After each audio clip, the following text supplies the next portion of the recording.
Hello and welcome to the New Indian Express Online. I'm Bansi Kadapa. With me is Professor Sandeep Shastri, who really needs no introduction. He's a very well-known political analyst who most newspaper columnists consult while they write their column. Well, Professor, welcome on this program. Thank you so much.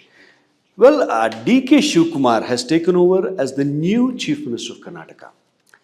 And they say that while a Chief Minister being changed midway, this was a surprise. They say they try to wipe away the anti-incumbency when they change the Chief Minister.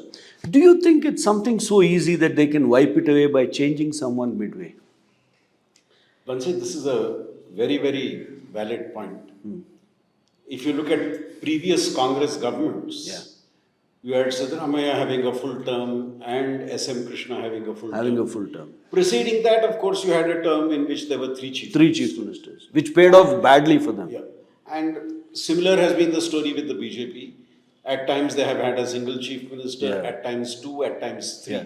So this is something that Karnataka has, in a sense, got used to. Now, Shivakumar taking over as chief minister when 2 years is left for the assembly election. I think if the agreement was there at the time of the elections in 2023, I think it was fulfilling that mandate. Okay. And what Shivakumar is aiming to do is break many stereotypes that have been there in Karnataka. One is that a ruling party does not get a majority in the next election, which has been true since 1985, for more than 42 years now. So he wants to break that stereotype. And secondly, the fact that if a party changes chief ministers twice, thrice, the momentum is lost and the new chief minister finds it difficult. So I think if you look at this first month of the new chief minister, the effort is to try and challenge both these stereotypes which have been there on Karnataka. Will he succeed is a different question. But at least that attempt is there to try and ensure that even though he has only a little less than 2 years in this assembly, to try and ensure that the face of the party is visible, is presented in the right way, and helps the party come back to power. That, I think, is his clear ambition. Will his own party allow that? Will the opposition allow that? And will the strength with which he is going forward maintain that momentum? What happens after the cabinet expansion? Now, all these are hypothetical points, but will become a reality very soon. Absolutely. Now, the other backward castes, they say the OBCs matter, they're a big deal in Karnataka because Mr. Siddaramaiah was the unchampioned leader of the OBCs and they have about 197 communities. And while Nitish Kumar back in Bihar, he managed to put together a backward combo. Siddaramaiah has been the champion and he put together these groups and they have supported them largely. Now, do you think the OBCs will matter less as the days go? Because if you see the past two important function invitations did not even carry Mr. Siddaramaiah's name. So do you think the OBCs will shrink in the scheme of things in Karnataka till by 28? If the chief minister is going to follow the advice which his advisors hopefully are giving him, it's important that the Congress maintains its rainbow coalition. That is critical for the party to do well. Now, let me make one or two points on the past.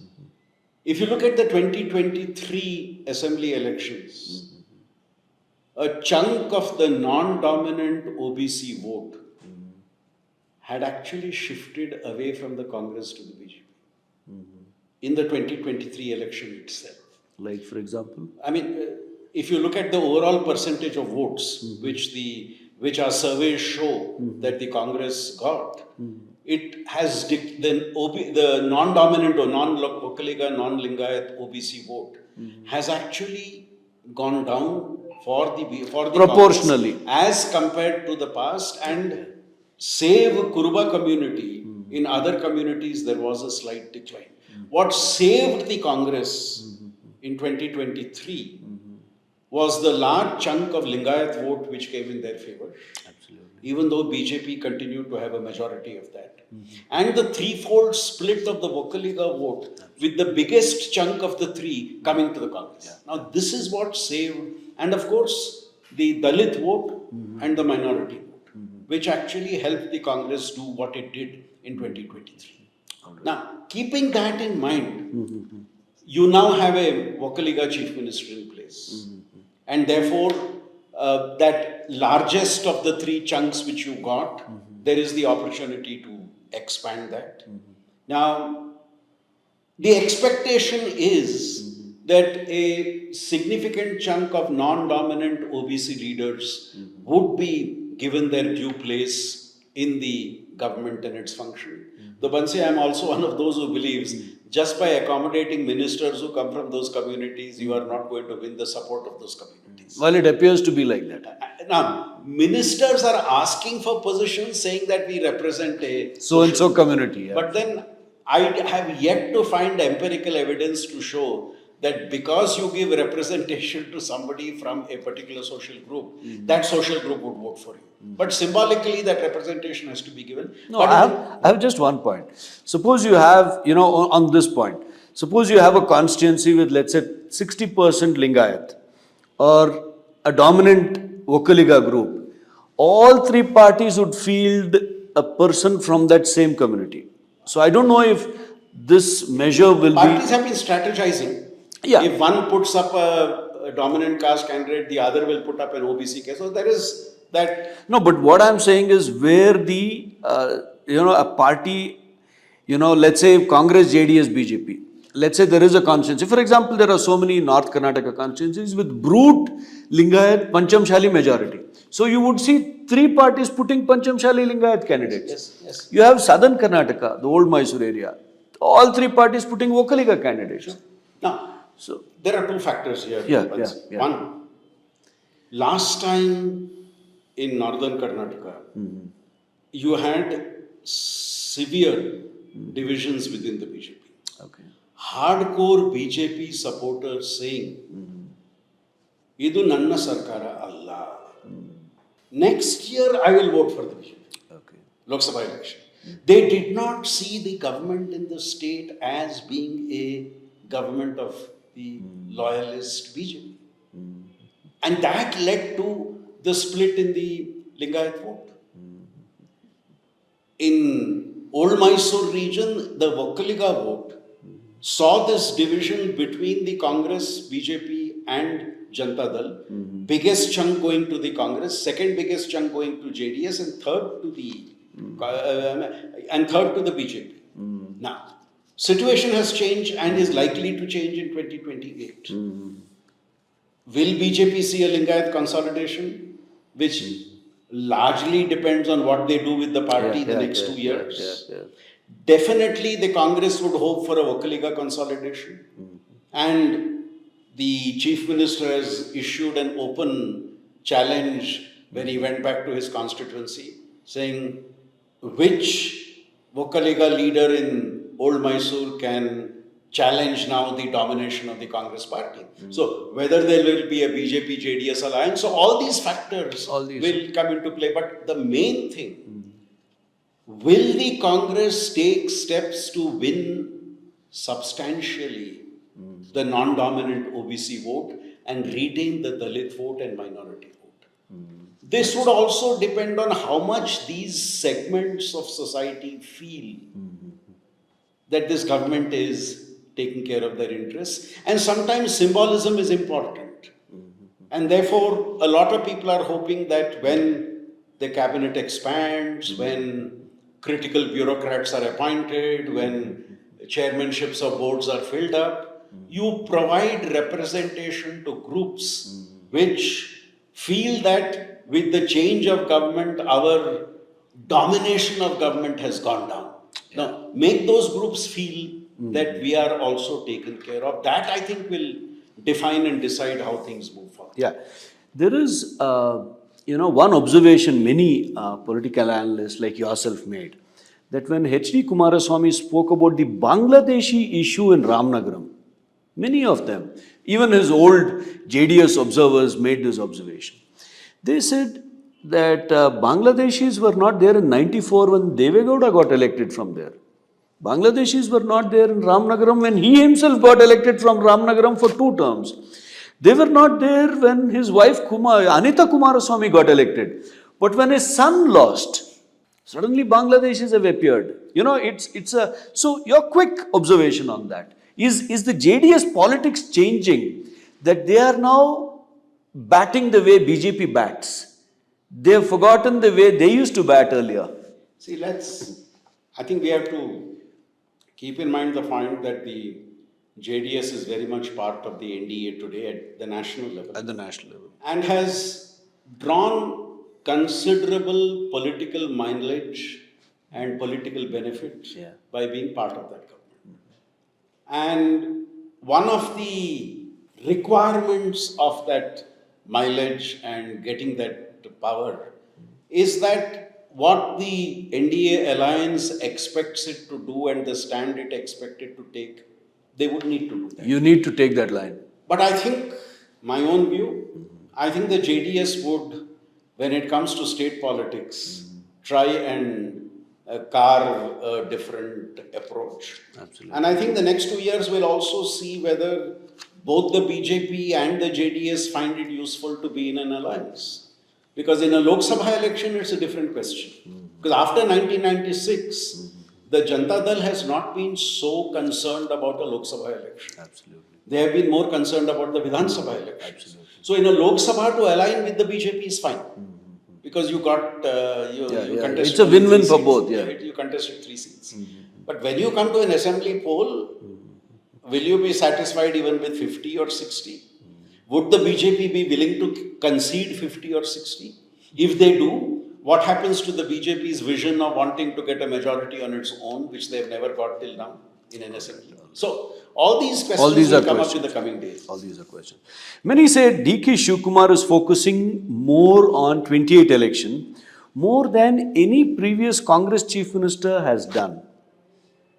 He is obsessively focusing on 28 election, so much so that in the present SIR which is going on, the Congress is making sure that its constituents are not left out. And you know the challenges of putting people on the rolls and, with all this. So Congress cadres are actively on ground zero participating, helping out. Now, obsession with 28. If you look at the last 3 assembly elections, when Siddaramaiah won in 18, for Siddaramaiah, and which is seen in his politics today also, national politics was in its place, but his focus was state politics. So, the Lok Sabha election was not that critical a factor. You come to 23, you have a coalition government in the state with Kumaraswamy heading. So no Congress leader was willing to take a strong position on issues. And then you had the type of verdict in 24. Then you come to 28, Shivakumar comes back to power. Both Shivakumar and, Siddaramaiah comes back to power, and Siddaramaiah and Shivakumar both promised the Congress, the leadership in Delhi, that we will do well in next year's Lok Sabha election. They did better, but not as well as the party expected. Them to do. So this Shivakumar's own brother lost. Yeah, and this time the pressure is much more on the Chief Minister. Because I will not be surprised if the transfer of power happened keeping in mind the fact that under Shivakumar's leadership, there may be a much stronger effort to try and do better in the Lok Sabha election than you did last time. So, that possibly could be one of the mandates that the new Chief Minister was given. It also could be one of the mandates that the new Chief Minister said he would do. So, that's why his keenness on doing well in that Lok Sabha election is so much there. And prior to that Lok Sabha election, you have a Vidhan Sabha election. Absolutely. 2 years from now. And he feels that it's important that he does well in that election, wins that election for the party, which would then pave the way for a good performance in the Lok Sabha poll. So I think it's that calculation which is driving him forward. And much of the initiative you see in the last 1 month has been with that focus. Absolutely. You know, taking decisions for DK Shivakumar, they say, used to be a spur of the moment. And is his style different now that he has taken over and you've seen him for about a month? If I were to compare how he worked as DCM and now as he works at CM, I think clearly there is a difference. At least there seems to be greater consultation. The vision that comes in the media of somebody who is listening around to people. Now, does this translate into action on the ground is something we will need to see in the coming months. But I think the first 1 month has seen that in important ways. And I think one huge advantage that he has at the current moment is the visible division that is seen within the opposition. The state BJP, I think, has not yet been able to get its house in order. It has not been able to take advantage of the fact that it's a party which is in power at the national level. It does not seem to be speaking as one coherent voice at the state level. And this is working to the advantage of the Chief Minister. You think the cross-voting was good for the Congress? Or have they wounded a tiger like the BJP and you don't leave a tiger wounded? I think the Congress may want to savor the victory. But they would need to be cautious in terms of one of the biggest challenges the Congress always, I'm not talking of Karnataka, but nationally, the Congress has had is snatching defeat from the jaws of victory whenever it's possible. Absolutely. So that is one point that they would need to be careful on after the council election results. But I think more important, the council election clearly shows how the state BJP needs to get its house in order. Absolutely. But sadly, even after that, the focus in the state BJPs have been on pointing fingers on each other rather than collectively taking a decision. Absolutely. My last question to you, Professor. We've seen chief ministers in Karnataka who have slept on stage without taking any names, regardless of party. We've seen chief ministers sleeping in meetings. We've seen governments performing like test cricketers. But this man we see at the helm, DK Shivakumar, is not playing test cricket. Some say he is not even playing 50 over match.